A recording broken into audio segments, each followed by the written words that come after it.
Welcome to episode 90 of the Giant Take podcast. I'm Josh and I'm joined by my co-host Alex. This episode is coming out on a Saturday. We do have a reason for that. Stick around to find out. Also, stick around for another interview with Austin Gayle, another member of PFF. He's on the 2-for-1 Drafts podcast. And it was a really great interview. You're going to get a change of light, Alex and Josh. That's because we recorded at nighttime, so that's why. So, if anyone who's watching this is wondering why it went from day to night, that was because we recorded it the other day. Or the other night, I should say, Alex. But anyway, we thank you for watching. Thank you for listening. 1 week before the draft, less than that at this point. And we will start out with the news that came out a few days ago from Ian Rappaport. And that was the Giants are slated to pick number 11 in the NFL draft. And trading back is already something they're internally considering. I'm told that spot will have a real value. How rare would a trade down be? Well, GM Dave Gettleman has never traded down the first round in 8 drafts as a GM. He also had some quotes that I have open on that as well in his press conference. We have some funny stuff to pull up from that and some not so funny stuff to pull up from that, some serious stuff. But I guess we'll start with that. But first of all, we'll start with my co-host, Alex. How are you doing on this fine Saturday morning? I'm doing well. We're 5 days out from the draft. I'm just getting excited. I can't wait. It's getting to that period where it's too late now to keep talking about it. You just want to know what's happening. But we're very close to figuring out what the Giants are going to do. I'm worried. I'm honestly worried. I think we might have a bit of a surprise coming for us with the Giants in the draft. I feel like, there's all these rumors about players that we could be taking. Parsons, obviously the wide receivers, Slater, Vera Tucker, those guys who would be very good value at 11. I feel like we're going to be taking someone a little bit different there. That's just my opinion. I feel like we're going to have a little bit of a bigger shock. It's not going to be a Daniel Jones level shock, but I think it will be a little bit of a shock. But I'm excited. The Giants last night, they just released their video showing their free agency business thing where they showed everyone talking and doing things and scouts at different pro days. Kevin Abrams, he was in his office, which is a really weird office. He was on PFF for some reason, looking at University of Miami players. So if that tells you something, maybe. I don't really know. It was not really much came out of that video. Obviously, they're not trying to share anything. But yeah, I'm just excited to get going, and the draft is only 5 days away. That's what I keep saying to myself. Yeah, it's exciting stuff. Obviously, this trade down news from Rappaport, when, Alex sent it to me, wasn't really that big in my head. It was kind of I kind of just said, tell me something. Ian Rappaport basically just told me something without telling me anything, because it's an option that we all knew about, that it all could come down to. I feel like we already talked about the Giants trading back, Alex, and it's not something that we see happening, especially with the options that they could have at 11. I understand. I guess I'll just go to what Dave Gettleman said, and that was basically just, it wasn't no, but he basically just said that he hasn't ever had luck trading back. There was never enough value, and he doesn't want to get he doesn't want to get fleeced, is what he said. He doesn't want to. He doesn't want to be getting fleeced by any team, and completely understandable. If our GM does not want to get fleeced, that's completely fine with me. So I don't see the Giants trade back. Alex, let's get your thoughts on that now, and then we can move on to the next topic. I think the only way there's a trade back is if one of the 4 quarterbacks is there, or one of the 5 quarterbacks is still on the board, or one of the top 3 receivers is still on the board. There's definitely teams that would be interested in, coming up for a receiver. There would definitely be teams interested in coming up for a quarterback. I think more likely if someone like Trey Lance or Justin Fields somehow makes it to 11, I think that's when you're in a scenario that there's going to be a team wanting to jump. If you see someone like Jalen Waddle, Devonta Smith, obviously, who are likely one of them would be there. Maybe with the more recent rumors, maybe not, because there are a lot of rumors that they might all be gone before even the Giants pick. I think those are the most likely scenarios for a trade. But I don't personally think there's going to be a team jumping for a quarterback, because there's not that many quarterback needy teams after the initial 3, right? So you're assuming 3 of them are going to be off the board, and then you're only dealt with Mac Jones if he doesn't go to the 49ers, which for the Giants case, I really hope Mac Jones is taken by the 49ers, because that means these 2 quarterbacks, Justin Fields and Trey Lance, who, in my opinion, are borderline number 2 and 3 in this quarterback class, are going to be just sitting there.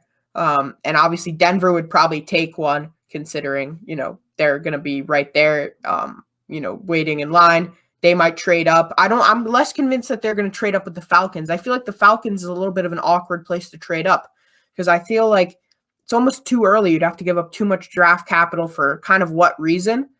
So I think you could see someone more like the Lions doing a trade down with the Broncos or with another team where you can, give them less but still come up and get your quarterback. But yeah, that's basically all I have to say. More quarterbacks, the better. I don't see us trading down.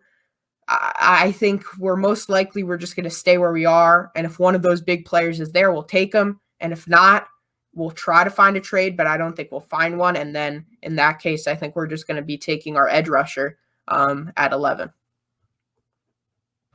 Yeah, I agree. I was just searching for something because there were also we mentioned trade back. So there was a team that did trade back, and that was a team by the name of the Kansas City Chiefs. They trade out of their 31 spot, and there's nothing wrong with it. I think that's a pretty good move for the Chiefs. They got the offensive tackle Orlando Brown from the Baltimore Ravens. I'll break down the trade in a second. That'll obviously affect our mock draft that'll come out next week. We also have an episode coming up for the draft next week. We're going to have all the content. We're going to have, even though Alex just said about 5 minutes ago, basically that he's ready to just hear the draft picks. Well, we're still not done yet. We're going to have one more. We're never done. A 4.0 mock draft that's going to come out next week, and then our last episode before the draft will come out next week as well. But the Kansas City Chiefs are getting the young 24-year-old offensive tackle Orlando Brown, which is a pretty good prospect, especially to protect Patrick Mahomes from what we saw happening in the Super Bowl with the Kansas City defense, or the Tampa Bay Buccaneers defense, excuse me. They also get a 2021 second-round pick, number 58 in the draft, a 2022 sixth-round pick. While Baltimore, on the other hand, gets their 2021 first-round pick, which is probably the biggest thing here, the 31st pick, a third-round pick, which is number 94, and then a fourth-round pick, which is number 136. That's all in this draft. 2022 fifth-round pick as well. So a lot of things happening in this deal. Pretty big deal. Alex, go ahead. I think I see some thoughts going through your head. The Ravens got fleeced. Talk about getting fleeced. In my opinion, the Ravens got absolutely robbed in this trade. The likelihood that you could draft an offensive tackle at pick 31 that would be anywhere near as good as Orlando Brown, because he's an above average tackle in the NFL. I think we can all agree with that, right? He's young. He's not super old. I think he's like 25. It's a great trade for the Chiefs. They need a tackle. He wanted his way out of Baltimore, probably why they kind of got fleeced, in my opinion. Because if you think about it, you're trading a late first for most likely a late second. And then, you're also giving up a third. So you're losing some value. But I think in general, the fact that they got that second round pick back from Baltimore, I think totally makes it. If they didn't get that pick back, I think if it was just a first, a third, and then whatever the other thing you said, I think a fourth and a fifth or something. If they just did that, I think that would have been a reasonable trade for both sides. But I think the second round pick on the way back, and also they got a sixth round pick, I believe, too, which kind of balances out the fifth round pick. I don't know. I really don't like that for the Ravens. And, now they're probably going to be drafting a tackle. Josh is playing some Dave Gettleman already. I'm It's the second time now. I keep on pressing the video by mistake. I have the video of Dave Gettleman pulled up from the press conference. But 24 years old, Alex. I did mention that, so I don't know. Are you not listening to me or something? Not 25. No, I'm not listening to you. But yeah, I don't know what the heck the Ravens are doing. And what tackle are you going to be getting at 31 or 27 that's going to be better than Orlando Brown at all, or anywhere near his level? I mean, you're probably looking at like a Leatherwood or like an Eichenberg. I mean, you're really not looking at anyone superb at that pick. You could be looking at a player that's not an offensive tackle, and that definitely could be. We don't know that they're exactly replacing Orlando Brown. Obviously, he, like you mentioned, he's an above-average player. This might not be a replacement type of thing where they're looking to draft a younger player to replace Orlando Brown. They could just be looking at a different position. but they would need a tackle to replace him. They don't have another tackle they would need at least another tackle, whether that be they bring up whatever, I don't know their tackle situation by hand, but I do know that, when you lose a tackle, they most likely have a swing tackle that would most likely be able to go and start for them, but then they would need a new swing tackle at that point, or they'd need a new starter. So, I mean, eventually they would have to draft one, whether that be in the first round or later in the draft also. But yeah, I don't like the trade at all for the Ravens, but whatever. I don't really care. It just kind of is annoying because the Chiefs are getting good value there, and they're going to be a good team again next year, obviously. Yeah, let's move to the cap stuff, Alex, and then we'll go over to why we're recording here on Saturday. Yeah, so before we get to our mock draft, Josh didn't say we're doing a seven-round mock draft. 7-round mock draft, or 6-round really, because the Giants don't have a 7th-round pick. So first, Abrams also indicated that the team's free agent splurge may not be over. From my opinion, and I think Dave would agree, I think our roster is a lot better now than it was at the end of the season, Abrams said. And the offseason is not over yet, and so we'll still have more opportunities to add players. So I think we will feel good with what we've done. I think we're a deeper, more talented team. That's pretty obvious. Currently, the Giants are approximately $3.8 million under the salary cap, which means they have $3.8 million excess. Obviously, some of that will have to be spent on the draft class, right? But that isn't a deterrent to them at all. They have a hunch that the salary cap, which was reduced to $182 million this year due to the reception in revenues brought on by the pandemic, will rise dramatically as the economy gets back on its feet. True, but you never know. You're also betting on everything to get better very quickly, which, you don't know, what's going to happen. Obviously, the virus is kind of crazy. It doesn't, just say like, hey, let's stop now. Yeah, so I don't know what Abrams, he definitely shared that he was nervous though. He did share before this, not maybe in this quote, that he was a little bit, overtaken with a little bit of stress about the spending. But he did say that we brought in a whole bunch of quality players. And to be honest, Abrams is the most blah guy of all time, by the way. I was falling asleep listening to him. It was just terrible. But, Dave is very exciting to listen to. So I'm sure we'll listen to some of him as well. Yeah, and we will. But first of all, so why are we recording on Saturday? You usually record on Thursday. You put an episode out on Friday. I think it was last week. Why? Well, on this date, on this date 1 year ago on Saturday, April 24th. This day in history. 89 episodes ago. Two young men by the okay, yeah, we don't need to do that. Yeah, we don't need to do this. We started the podcast about a year ago. We started the podcast a year ago. Exactly a year ago on this day, and that's why we wanted to record. Look back. We're not going to do the whole montage. We're saving that for 100. If you want to go listen to one of them, I mean, we did one for episode 50. That's why we're going to do one for 100. But just to look back, I mean, please don't play the first episode. I'm really hoping you're not. Okay, go. I'm not. But just to look back on episode 1, the NFL draft recap round 1, we did a draft recap, Alex, 1 year ago. It's crazy. And I think what we want to do is just kind of take it in. I mean, I don't even know what I was planning on saying. I mean, we literally didn't record during the week just for this reason, basically. And I don't even know what to say. I mean, I guess I'm extremely happy that we, as Alex is cracking up, I'm extremely happy that we, were able to start this, especially over COVID. I'm not thanking COVID in any way, but I think if it wasn't for the pandemic and, not being in school, I think we wouldn't have done this, Alex. And I think you completely would agree. So I just like to say, I feel like I'm accepting an Oscar when this is just our 1 year time since we started the podcast. No, but I'm going to be completely honest. I would very much like to thank our listeners for the podcast. You definitely keep us going, and all the people that have come on as guests to support the podcast. We really appreciate, especially, for this episode we had Austin Gayle on. He was very busy. I mean, I think I mentioned in the interview, and he was able to take some time to come on the podcast with us. So big shout out to him. But big shout out to Justin, Snacks, Bobby, Danny, all those guys from Talking Giants. We had Entertainer, who I'm looking at here all the way at the bottom, episode 6, our first guest on. I mean, we can just go down the list because we had way too many people on. We had so many people on this podcast. But the biggest person I like to thank, and I think everyone knows where this is going, is Alex. I would like to thank Alex for getting a little teary-eyed. If you're listening, he's getting a little teary-eyed. I would, he might be thinking I'm joking, but to put up with one of us is hard. To put up with, I think, both of us is pretty hard. And he was able to put up with me, which is very challenging at some points, even this morning when we were trying to coordinate the podcast. So, Alex, I'd like to thank you. We've made it a year, and this is when you're going to quit right now. Josh, I'm done. I'm leaving. But that would have been really sad if that happened. I was like, if I was just going to announce, like, I'm done. All right, well, thank you for that. But, yeah.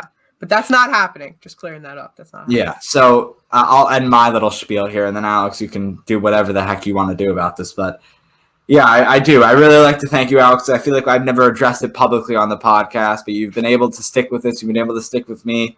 We both gained our Giants knowledge together from starting this podcast. And we probably still sound stupid every time when we talk about the Giants, but whatever. We're doing it together. So if we go down together as a partnership. So I would like to thank you for all your time, and it's been a year. It's definitely been one hell of a year. I'll say that. Before I start crying, obviously, Josh, I would like to say the same thing as well. Obviously, it's hard. You think it's easier doing this than it actually is. It's definitely a little bit of a struggle coordinating when, especially, we have other things going on in our lives. But it's definitely been a lot of fun. As much as, it's been a lot of work, it's all been worth it, right? All the wonderful people we've talked to, and really all the people that have come on have made us better. Specifically, like you mentioned, a lot of those Talking Giants guys, they've really been very helpful for us. Really everyone, even over the summer when we were talking some other sports, they really gave us some nice insight as well. And we've made some, nice friendships in this industry, which is really nice. And we appreciate them helping us out, giving us tips through, to be honest, if we did this podcast on our own, it would be nowhere near the level it is without, those people helping us out. If you've listened to the first few episodes, that's what it would be like forever. If it wasn't for a lot of those people. And obviously, Josh has put a lot of work into, improving our podcast. He's always coming to me with new ideas, and I'm, sometimes coming to him with new ideas. I'm not really the creative person here. All right, Josh. I wouldn't say that. I'm not super creative, but yeah. You came up with it. Excuse me. No. Before you go, you literally came up with the idea that we're about to do in like maybe 2 or 3 minutes. So I don't know what you're talking about. That is true. Continue. That is true. But yeah, I don't like giving these. It's weird. I don't like talking like about. It's like when your parents talk about how proud they are of you when you like graduate elementary school or something. It's just like no. But yeah, I'm just excited. I'm excited for the future. Obviously, this next season is going to be really exciting. I've been talking for way too long, and I'm just ready. Josh has something else to say. Thank you for everyone listening. Thank you to everyone who's helped out, and we will continue strong, if that makes any sense. Yeah, no, I was raising my hand like we would do in class just to say that I think one thing that we really, really do want to say is that we both didn't mention, but I just thought about now. The podcast, I think, whenever we record, just brightens our day. I think it makes our day better, whether we had bad things happening before it or bad things happening after it. Whenever we're here, whether it's in front of the screen or before we started the YouTube, which wasn't even that long ago, it's like 3 or 4 episodes ago, even just talking to each other, I think the interaction with speaking to whatever, just I think when we're in this podcast environment, when we're recording, it just really makes us feel better during our days. So I think, having you listen to our podcast, having Alex here talking with me, I think it really does brighten our day. And I think that's something that we should have mentioned because both of us did not mention that. Is it brightens our day, and now Alex has something to go off of what I was saying, even though we thought he was done. Well, now you brought in a whole new theme to this, discussion here now. I would say, obviously with COVID, it's been really weird, right? We're all stuck at home most of this past time.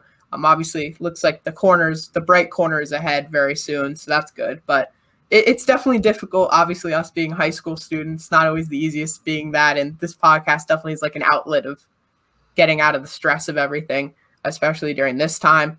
And, obviously, I know most people who listen are most likely not high school students, so they have no idea what the hell I'm talking about. But yeah, it's just very exciting. And, also our families, they've supported us during this as well. So that's very nice. And we appreciate them as well. I'm just like, I'm done with this. I can't do it anymore. It's making me teary-eyed, Yeah, it's enough. All right. Thank you so much. Let's get the hell away from this. This is another thing I do have to say. Oh, damn it. God damn it.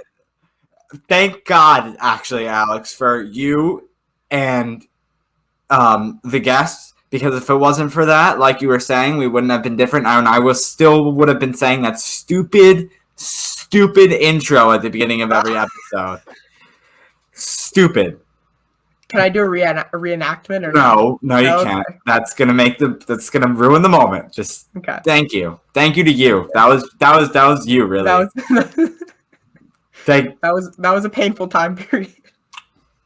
I thought I was cool. I thought I was a cool kid. All right. So, you know what? And now we both look like complete stupid. We look stupid right now anyway. So whatever. Obviously, that hasn't changed still. So we'll go to let's go to the mock draft. So yeah, so Alex and I, Alex's idea. Yep, it was. We did a six round mock draft. Don't worry, we're gonna knock it out. It's not gonna be like we're sitting here the whole time. Just the Giants, and we'll get to our picks right now. So let's start out. We both did individual ones.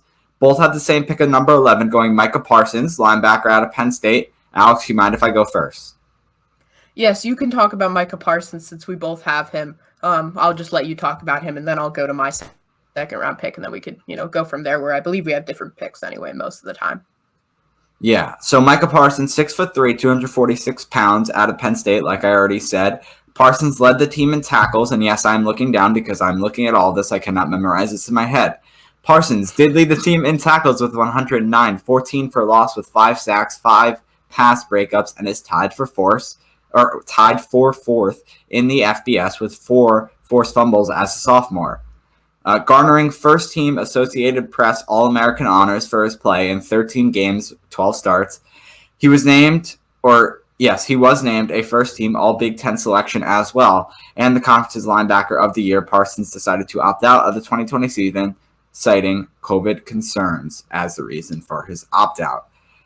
Micah Parsons, I think he's a really good value at 11 if he's available. I think he will be available at 11. I'm very confident about that. This is our projection, right? This is not who we want at 11. I want to make that clear, but I do think Parsons will be available at 11, and I think Dave Gettleman, as Alex is very confused at this current moment, researching. Why he's tirelessly researching at this moment. I think Parsons is a great value pick at 11. I think he's perfect for this Giants team, and that's why we both have him at our first round. So now I was already ahead of myself. Moving on to the second round, Alex will go over his pick. Yeah, sorry. I was just preparing my, stuff for my next pick. So at number 42 overall in the second round, I'm going to have Joseph Asai, edge out of Texas. It's, probable in this mock draft he does fall to 42. He could go a little earlier. He could go a little later. He's a junior out of Texas, like I mentioned, 6'4", 253 pounds. An interesting prospect because he was actually born in Lagos, Nigeria, which is something I found out earlier today, which is, interesting. He didn't even know what football was till 10 years old when he moved here to America. So that's an interesting thing because a lot of these draft prospects, they, started playing football very young. He didn't play till high school or didn't even really have interest until high school. He played safety as a freshman in high school and then moved to defensive end in college. And he was a very impactful player in his 2 years that he played for Texas. He played in the Big 12, obviously, and, not an easy division to play in. He tallied 5 sacks and 13.5 tackles for loss and 1 forced fumble last season, which was quite impressive. And, in his junior season, he got another 5.5 sacks and 15.5 tackles for loss, which really pushed his draft stock up into the late first, early second round area. and obviously that's where we have him playing. He fits the Giants scheme quite well. And I think for me, a lot of these edge rushers are very similar in terms of Rousseau. Phillips is probably the highest upside if it wasn't for his injury. You also have Ronnie Perkins. I mean, there's tons of edge rushers in this like late first, early second area. But I think in this mock, I believe Perkins was on the board, but Osai, for me, was the best prospect. I like him a little bit better out of Texas, and he's ranked about 35th on average from a whole bunch of these different big draft boards. I went with wide receiver Elijah Moore out of Ole Miss. It's a questionable pick, especially that Dave Gettleman, we don't really see him going wide receiver first round. I see him going wide receiver second round, and I think he'll go with the 5'9", 178-pound Moore. He made his national headlines, for the right reasons in 2020, leading the FBS with 10.8 receptions and 149.1 receiving yards per game. He set a school record with 86 receptions, breaking current Tennessee Titans receiver A.J. Brown's record for 1,193 yards and 8 scores. Moore also rushed for 64 yards on 14 attempts, which is about 4.6 yards per attempt. In his 8 starts on his way to first-team Associated Press All-American, first-team All-SEC, and I can't pronounce this person's last name. I apologize. So I'll try my best here. The Biletnikoff Award finalist honors. He opted out of the remainder of the season after 8 games. And that'll move me on to my third-round pick. I'll just go straight to it. That's good, Alex? He's giving me the okay there. Thumbs up. We got it. All good. Round 376 overall. I'm going to go with offensive tackle. We haven't taken one yet in my draft. Parsons, then Moore. So we're going to go with offensive tackle Brady Christensen out of BYU, the 6'5", 300-pound tackle. Took over the starting left tackle spot in 2018, starting all 13 games. Christensen repeated that feat in 2019. He garnered I can't read along, Alex. I'm just not good at this. He garnered national attention as a junior, blocking so well for star quarterback Zach Wilson in 12 starts that the Associated Press voted him in for a first-team All-American, and that leads us to round 4, which I'm not going to go to yet because Alex hasn't even said his third-round pick yet. So go ahead, Alex. So for me, I'm going to go at the guard position, Ben Cleveland out of Georgia. He's a senior, 6'6", 340 pounds. So talking about him, obviously he played with Andrew Thomas, so that chemistry there, obviously they know each other. So that is something that, would definitely be helpful. And obviously the Giants always seem to take a bulldog every year, right? DeAndre Baker, obviously Andrew Thomas last year. I'm sure there was more before then. I'm just forgetting at this moment. So with Cleveland, he's a solid tackle a solid guard who's very physical and tough power gap lineman who's really good in the run game. One problem he does have is he struggles with his footwork and his kind of agility because he is a little bit oversized and he sometimes struggles in the pass game against some more athletic defensive ends and, defensive tackles. But people are saying he could slim down and he would be a much better prospect for the NFL level. And he's been kind of in the 2 to 3 to 4th round range for quite a while. Here they have him ranked at 67. This is obviously the 76th pick, but I like how he would fit in the NFL level. I think he fits very well right next to Andrew Thomas and could be a nice replacement for Hernandez if he's leaving eventually. And obviously is an upgrade over Lemieux as well. We move to the 4th round, right? At this point, yes. So round 4, 116th overall. I'm going to go with offensive guard Kendrick Green out of Illinois. Alex is higher on him than I am, but I have him falling to the 4th round. Alex was thinking that he could be a 3rd round prospect, which is very true. But yeah, so 6'2", 305 pounds. Green stayed in state as a 4-star recruit and first-team All-State defensive tackle from Peoria. He switched from defense to offense during his 2017 redshirt season, adding 30 pounds in the process. He started all 12 games at left guard the following year and then began all 13 games in 2019. 2019. 12 at left guard and bowl game at center to replace the injured Doug Kramer. He was a first-team All Big Ten selection as a junior, starting 8 games on the year, 3 at center and 5 at left guard. And that is my 4th round pick, Kendrick Green out of Illinois. So for me, my 4th round pick, I have a really interesting player here, Tamorrion Terry, wide receiver out of Florida State, 6'2", 207 pounds, plays a lot smaller than he actually is. So he's an interesting one, right? You're getting towards the end of the draft here in the 4th round. You're not the end, but you're getting towards the area where you're kind of looking for people who have really high upside, right? For me, or not even for me, Tamorrion Terry, if you talked to people a year ago, he was a 1st round draft pick for this year. In this class because of his sophomore year, because of his freshman year where he was absolutely fantastic. But then this past year, he completely disappeared. It was like he didn't even play. This could be due to the fact that Florida State don't have good quarterback play at all. He's not the quickest in terms of speed. He's not great off the snap. He doesn't really have that burst of acceleration. He kind of reminds me of Sterling Shepard, but not really. He's a little bit smaller. Not as good of a route runner, quite clearly. He caught for his freshman season, I believe, or his sophomore season, excuse me. He had 40 catches for 1,100 yards and 19 touchdowns. He was very good.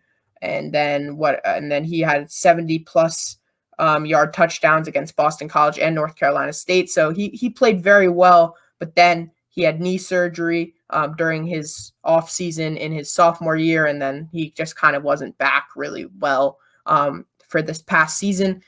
I think he could fit very well as he's not a number 3 receiver at the moment. He's probably a number 4 or number 5 receiver. He's kind of a nice piece, like a nice backup slot receiver, but he has the potential. Obviously, we saw he had the potential to be a 1st round prospect, so he could be very good in the NFL level.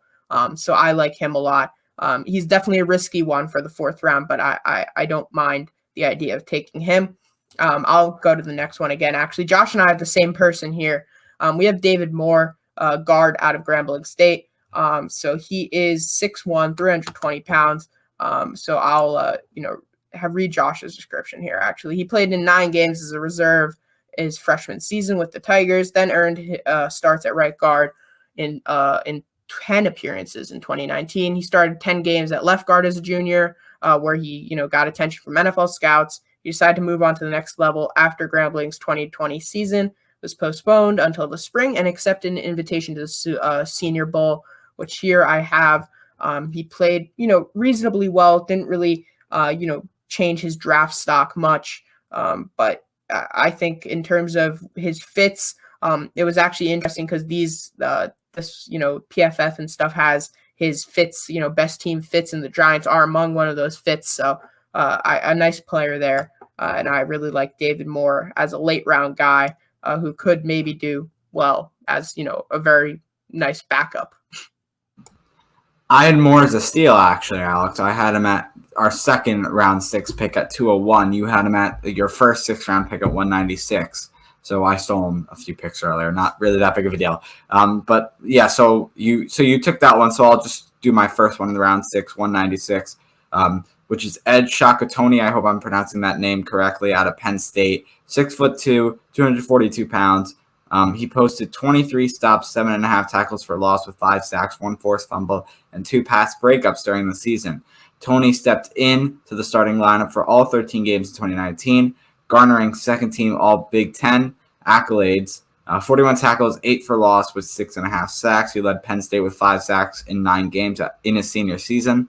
Garnering 1st team All Big Ten, notice 31 tackles, 7.5 for loss. He accepted an invitation to the Senior Bowl, and that'll do it for my draft since Alex said my last pick, which was round 6, 201, offensive guard David Moore from Grambling State, which you already talked about.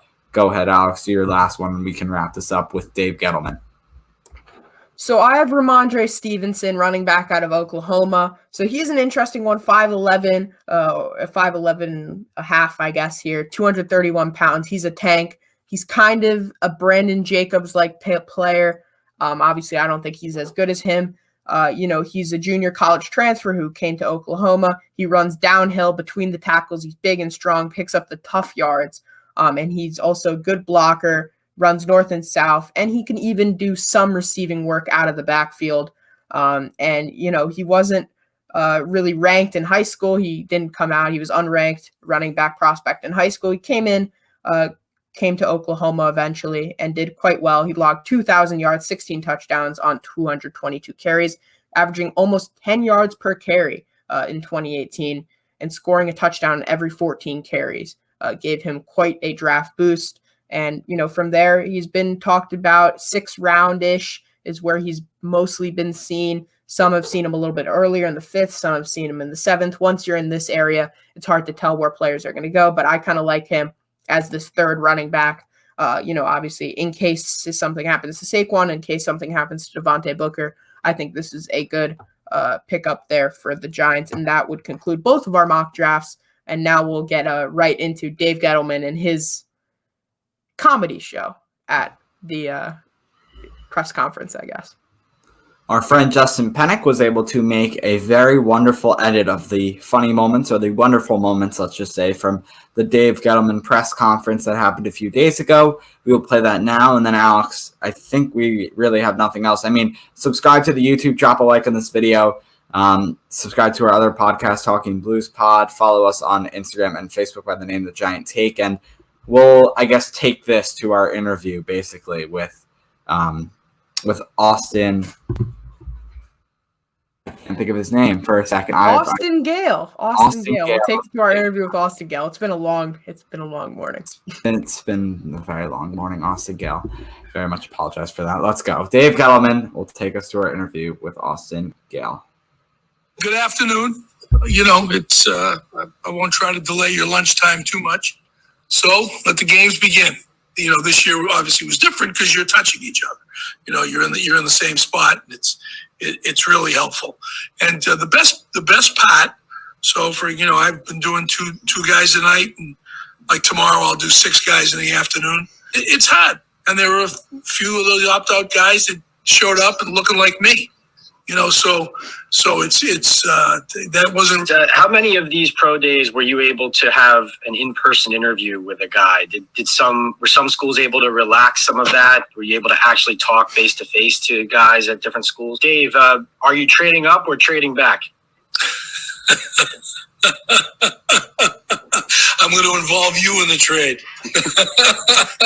Sounds good. You get some good return there. You don't want to pass up good assets. You really don't. Okay? Thank you. You're welcome. So, okay? Thank you, Jones, NFL Network. Hey, guys, I appreciate your time for the second time this week. It's really hard. So, Chris, real quick, you know these guys better than the media does, right? I hope so. Thank you. They've touched these guys, which we unfortunately haven't been able to do. You guys don't believe me. Meanwhile, Jeremiah had a great line. NASCAR will have right turns before DG trades back. I mean, it's a hell of a line. I had a good laugh. I've tried in the past. Honest, I've tried to trade back, but it's going to be value. I'm not getting fleeced. I refuse to do it. That's it. Enjoy the interview with Austin Gayle. We now welcome on Austin Gayle to the podcast. He's the Associate Director of Content at PFF, and he's also a host on the 2-for-1 Drafts podcast. You can also go follow him on Twitter. Alex has it at the bottom, but I'll repeat it anyway. PFF_Austin Gayle. Austin, we're so excited to have you on today's episode of the podcast because we have an upcoming draft. We have a Giants pick that's going to be at number 11. Obviously, you see Alex has a jersey on. I'm rocking an Islander jersey, which is different sport, but whatever. Just ignore that. I want to go to your thoughts on the 11th pick. You talked about it actually on your most recent episode with Mike Renner and Parsons at 11. We like that. Alex and I are fans of that. Obviously, you can go a ton of different ways. It's not like when we've talked about it amongst ourselves and with guests that this is not like last year where the Giants, it's going to be one of 3 tackles, right? We have a lot of different options that we can go with. So I guess I'll just start off by asking, first of all, how you're doing. I want to make sure, that you're all good and ready for this interview. So how's it going? And also, what are your thoughts for the Giants at 11 and who they can pick? Yeah, things are going well, man. Just draft season, man. A little stressful, but we are moving forward. I'm excited to continue to inch forward to the 2021 NFL Draft. And my thought process for the New York Giants 11, I originally really liked the idea of them going Rashawn Slater, but when you think about, the fact that they have Nate Solder coming back, Matt Peart, probably not a guy you want to kick inside the guard, especially with how tall he is. And Andrew Thomas, spending a top 5 pick on him, you're not going to kick him inside the guard either.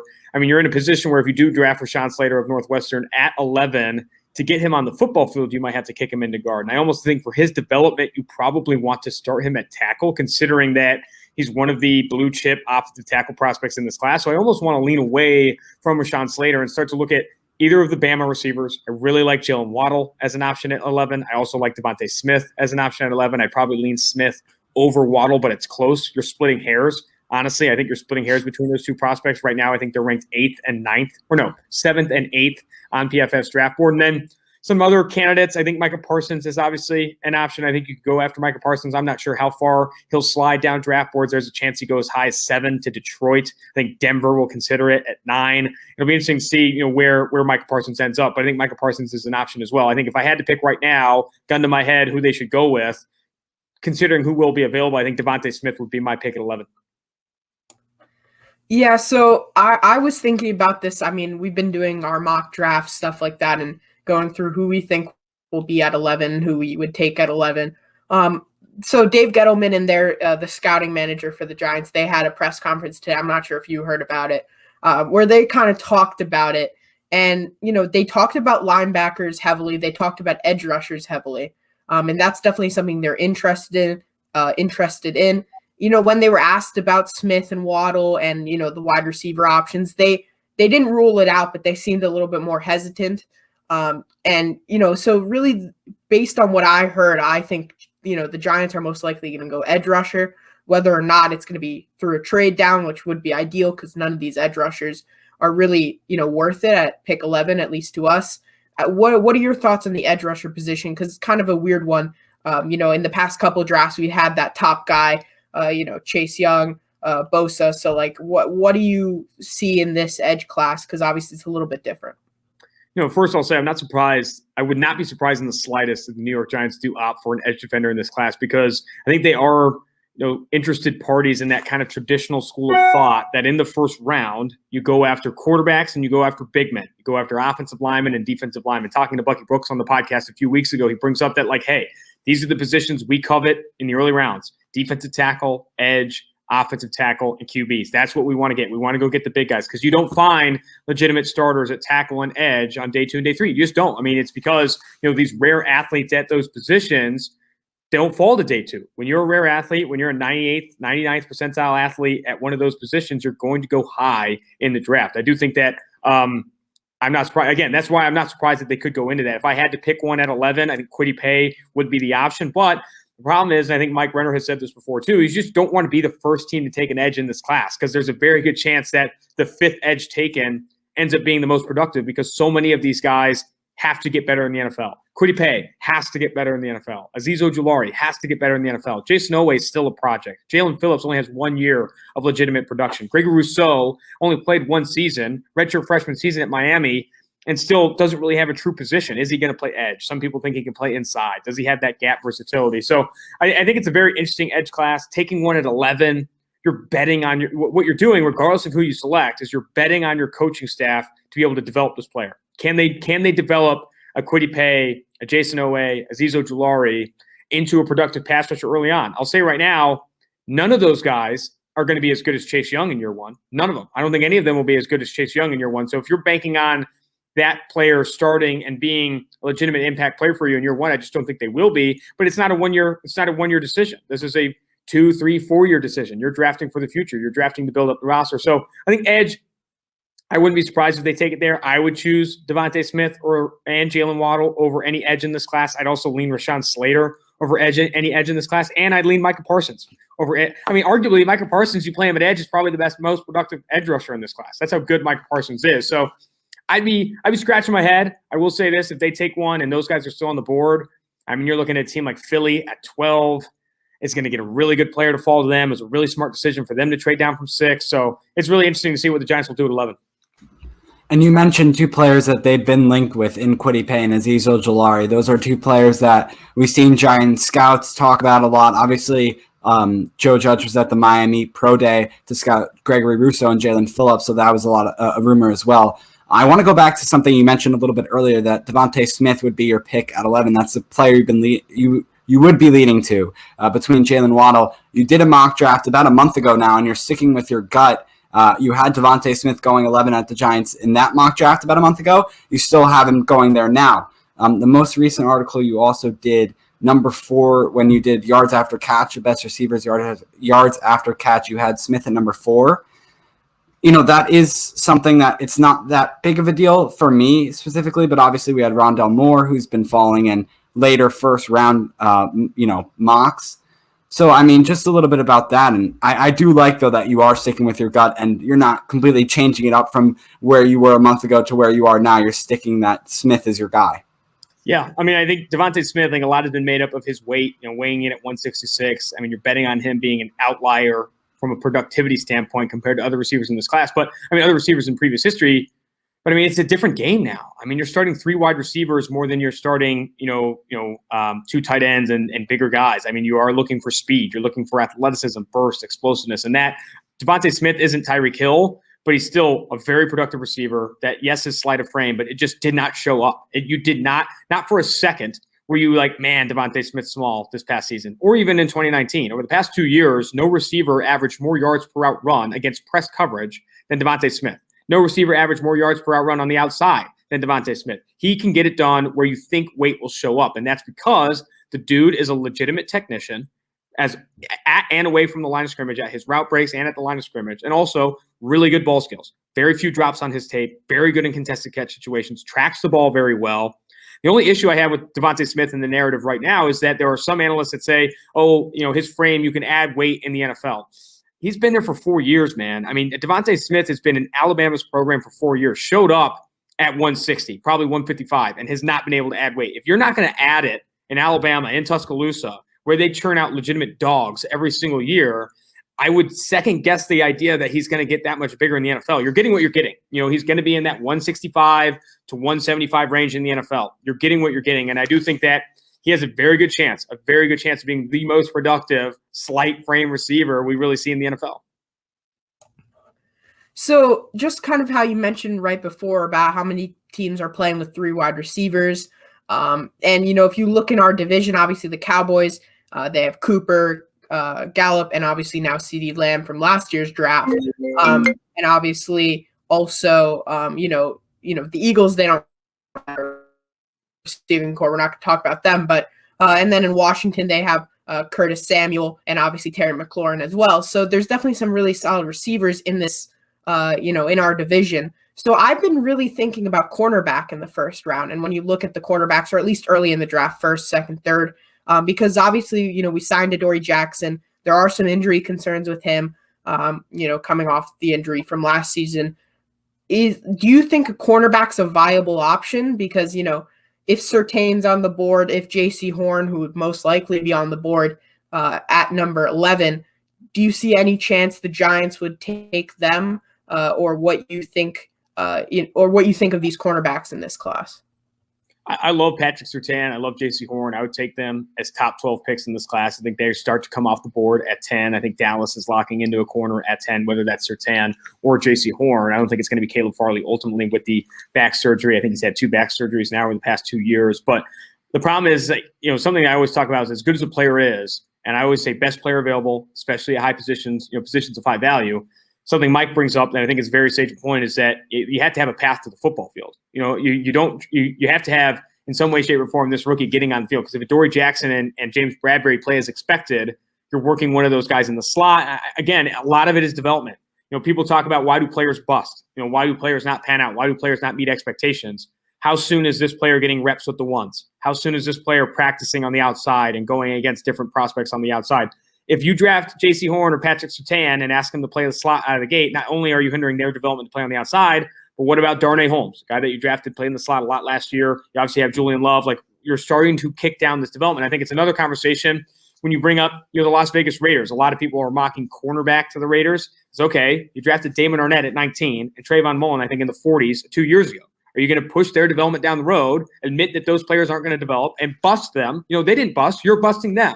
The teams are busting them. If you draft a player to start ahead of Damon Arnett and start ahead of Trayvon Mullen, you're hindering their development in practice and in the game film.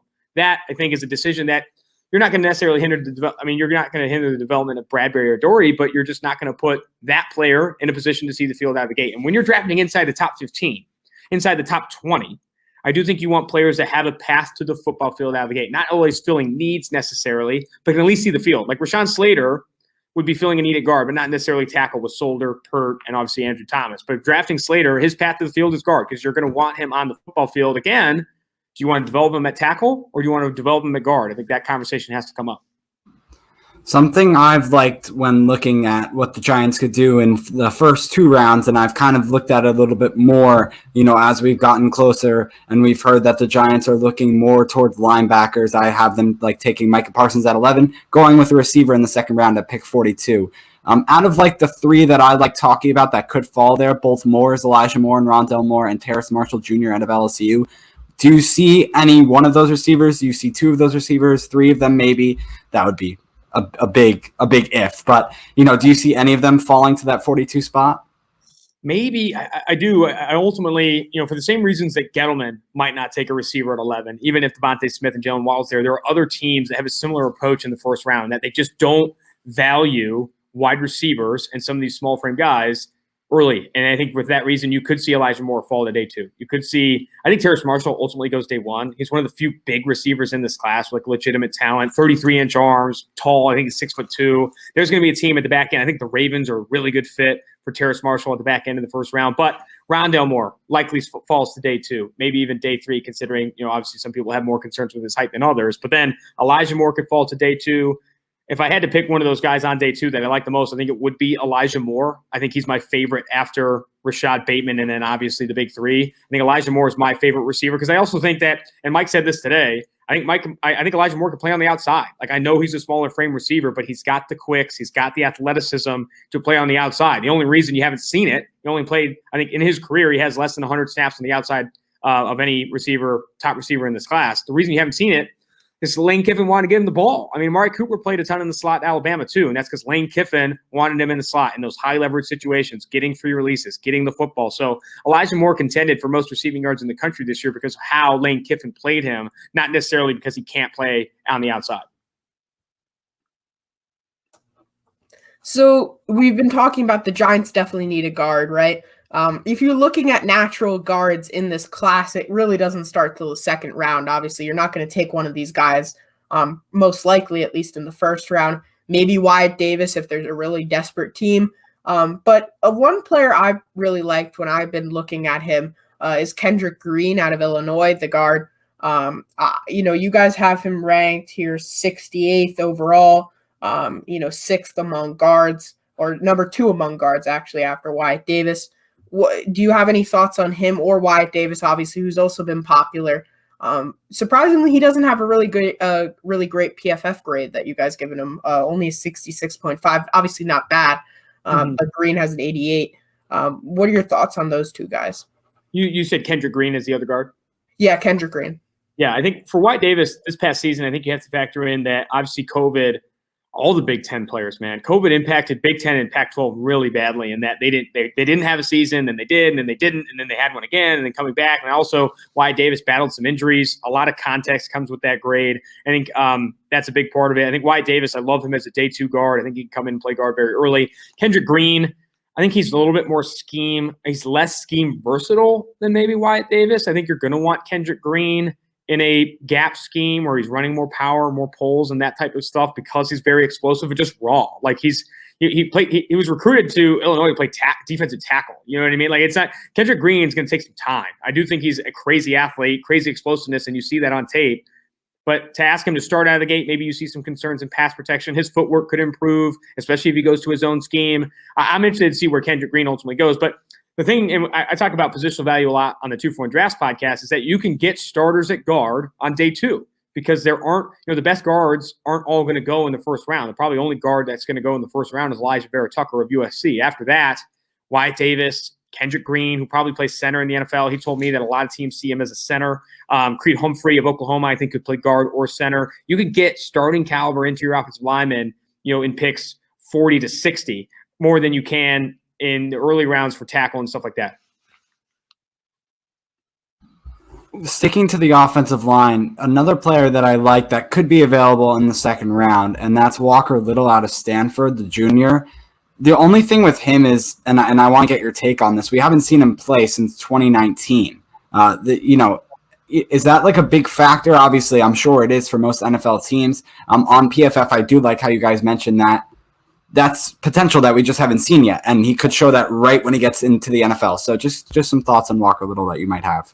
Yeah, Walker Little's an interesting, evaluation. He's a very difficult evaluation. Former 5-star coming out of California, goes and plays at Stanford, has a really, really good start to his collegiate career. Very young player too, has a really good start to his collegiate career. And then one game into his 2019 season where you're expecting him to really take a leap. He grades really well, but also gets hurt. Over the last 7 games of Walker Little's collegiate career, he's the highest graded offensive tackle according to PFF. The problem is we haven't seen him play since week 1 of the 2019 season. He hasn't seen a college pass rusher, not even in practice, not even in training, since week 1 of 2019. You just haven't seen it. The experience is not there. And also, you have to factor in the injuries and the opt-out of 2020. I think the reason PFF is as high as on him as he is obviously that arc, that grading profile you saw over the last 7 games, the traits that he brings to the table, the size he brings to the table, and obviously the conversations we've had with people around the league that talk highly of Walker Little and see him as a prospect. He's a projection. Is there a lot of bust potential with Walker Little? Absolutely. Because you haven't seen his age 20, age 21 seasons. You haven't. You haven't seen the kid play. You don't know how he's going to develop, how he's going to take the NFL. So I ultimately think he does fall to day 2, but he's a guy that won't start in year 1, likely won't start in year 1, but could develop as a swing tackle for a team, especially a team with some veterans that tackle or either spot. I think that's the move for them for sure. So another guy kind of maybe towards late second, most likely in the 3rd round, Brady Christensen out of BYU. So you guys actually have him as the highest graded PFF tackle at 96.0 in 2020. What is, obviously he's not the highest tackle. He looks like maybe 10th on the list here. What makes him, so I guess, he has the best PFF grade. What makes him so far down the list? Yeah, I mean, I think Brady Christensen probably could come up the list a little bit. I think the reason he graded super well, but it obviously was against low-level competition. Didn't see a legitimate top 100 pick at edge rusher on his tape all year. And I think what you didn't get, I don't think he was there. I think you need to see Brady Christensen go against top-level competition before you can really feel that confident in the grade. The grades are obviously not opponent adjusted, but don't temper expectations for the kid. I think he blew some people away at the combine. I had him on the podcast, or not the combine, but his pro day. I had him on the podcast recently. He said he's gotten a lot of calls since he dialed up that pro day and made some plays. He's also an older prospect. He's a guy, I think he's closer to 24 years old. And when you're on that age, I mean, it's just science. It's literally like anatomy. When you get older, 23, 24, your body develops more, you're more mature, stronger, all these types of things. And when you're going against guys that are younger, you have this advantage. And I think he had that advantage a little bit at BYU. Those are just the reservations with Brady Christensen. However, still a top 10 tackle on PFF's board, a guy that you should invest in. I think day 2 is a really good spot for Brady Christensen, specifically the 3rd round. He also has a really good head on his shoulders. Just had a baby girl with his wife. And I think, again, a really mature player. I think he's a guy that's going to come and be a leader out of the gate. I think there's a lot of intangibles to like about Brady Christensen. 2nd round might be too rich, but I think 3rd round, top of 3rd round, you can start to see teams take a flyer on Brady Christensen. NFL, or I guess draft running back question for you. We've had the Steelers. We've done 3 mock drafts. Steelers every single time have taken Najee Harris just because there was obviously the deleted tweet. Alex, who was that by? That was from one of the Steelers players. I just can't seem to remember his name. Thank you. So Minkah Fitzpatrick basically tweeted out, then deleted, we got to bring Najee Harris to the Steelers. So we've kind of seen that happen in a lot of other mock drafts have taken him. We decided to take him. And looking at the PFF running back rankings, a lot of people have slept on this name as well, and I completely understand it. Javonte Williams out of North Carolina, you guys have him ranked at number 53 on the big board and number 1 in the running back rankings, and then 2nd is Harris at 65. I mean, I'm sure they're overrated, obviously, because they're on the 2 biggest teams, Travis Etienne and obviously Najee Harris from Alabama. What makes Javonte Williams the number one on your list? I think it's a combination of things. One, highest forced missed tackle rate we've seen of any running back this past season. Yes, unlimited carries. Two, he did it at 20 years old, one of the youngest players in this class. Former valedictorian in high school, 4.6 GPA, almost pursued academics in college, was recruited by Alabama to play linebacker. They told him he was too short, ends up going to North Carolina on a full ride to play running back. And late breakout, sure, but again, he's only 20 years old, and he's competing in a backfield with Michael Carter, who's probably another top 100 pick in this class. I think Javonte Williams is the number one running back on our board. Travis Etienne, I think, comes at 2, and then Najee Harris, I think, is there at 3, or maybe Etienne and Harris are flopped. It doesn't matter, though. I think those are the tier 1 running backs. You have to look at them in tiers. And I think you look at day 2 as an option.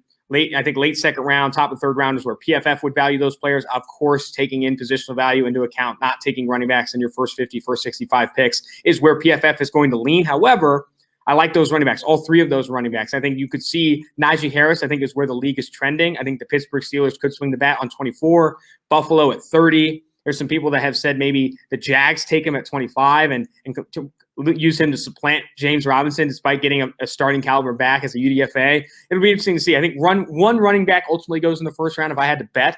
I think one running back goes on the first round. I think it's Najee Harris. But a team is going to get an absolute gem in Javonte Williams on day 2. Same with Travis Etienne. So kind of the big question for the Giants at 11 when you're looking at is how many quarterbacks are going to be off the board, right? Whether that is if you want to trade down and there's a quarterback on the board that someone might want to trade up for, or just the fact that there might be people available because many quarterbacks have gone. How many quarterbacks do you see going in the top 10? There's been some people are saying it's only going to be, it's a minimum of 3 and there's, maximum of 5. Where do you see it in that range and how many do you see going? I think you ultimately see 5 quarterbacks go inside the top 10. I do think that you see 4 inside the top 5, if not the top 7 picks. I'd be really surprised if a team didn't come up with Detroit as like the last ditch option if Trey Lance or Justin Fields starts to fall. And if Mac Jones goes at 3 to the San Francisco 49ers.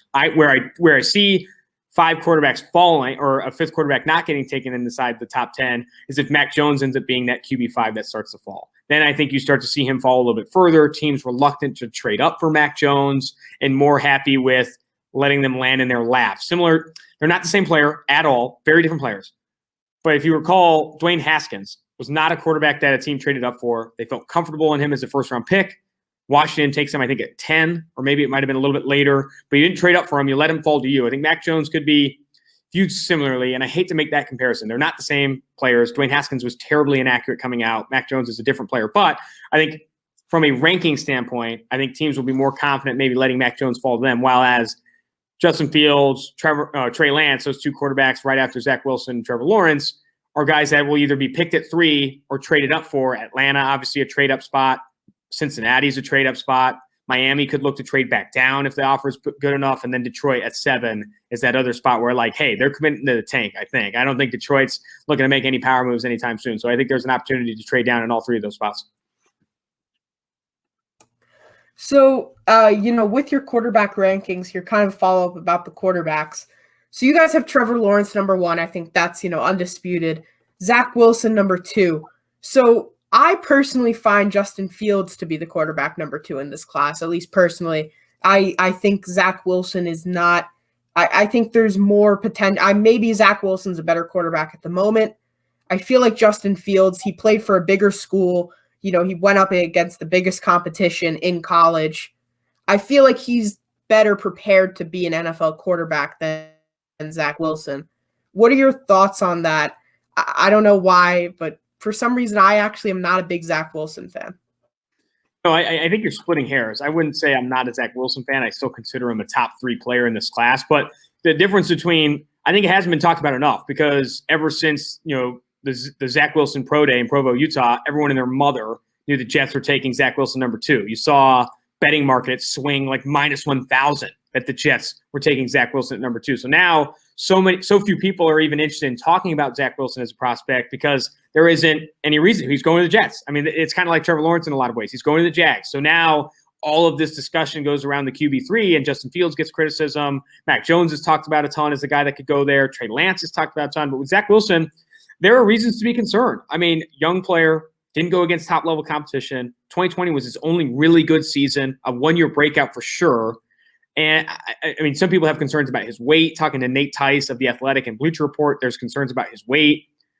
I would argue, there are a lot of concerns with Zach Wilson, and there are a lot of concerns with Justin Fields. To objectively say Wilson is a better prospect than Fields, I think is malpractice. Like, it is splitting hairs. It depends on what you want. What offense do you want to run? How do you want your quarterback involved in the running game? All these different types of things. So I could definitely see teams potentially having Justin Fields ahead of Zach Wilson. Some people will have their boards constructed that way. I do ultimately think, obviously, Zach Wilson goes number 2 to the Jets. And then San Francisco, it's tough, man. I don't know where they ultimately go. I think right now, gun to my head, they go Trey Lance. But again, it's so difficult. I think no one knows. That's the biggest thing. I think Trey Lance is an option, obviously. I would pick Justin Fields in that spot. Mac Jones is minus 150 to go there, according to betting markets. That's going to be where the draft starts, man. I mean, that's where the draft really does start. I think a lot of people are going to be tuning in when the Niners are on the clock. Mac Jones, that's where everyone's linking him to, and it's so hard because I don't know why people have Mac Jones that high. It's not what we think. It looks like you agree as well. So that's just it is what it is there. The question I have for you now is, what are some late round talents that you think stand out to you that, whether it is the Giants or any NFL teams should look to target?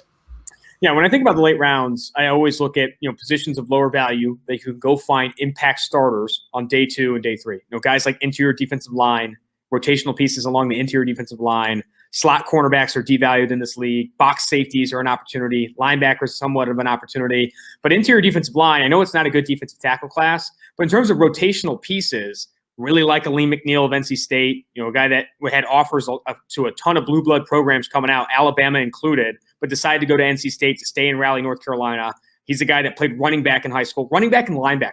Aleem McNeil played running back and linebacker at over 250, 260 pounds, and then gets moved to defensive tackle for NC State. I think he's a guy I really like on day 2, day 3. Tyler Shelvin as an option on day 3, a big, monstrous 2-gapping defensive tackle that won't be a pass rusher. I get it. You're drafting a player that's a little bit one-tooled, but you're getting a starter. You're getting a guy that can come in and be a two-down run defender. I know a lot of teams are leaning in that direction too. You want to get lighter at linebacker. You want to get lighter at defensive back.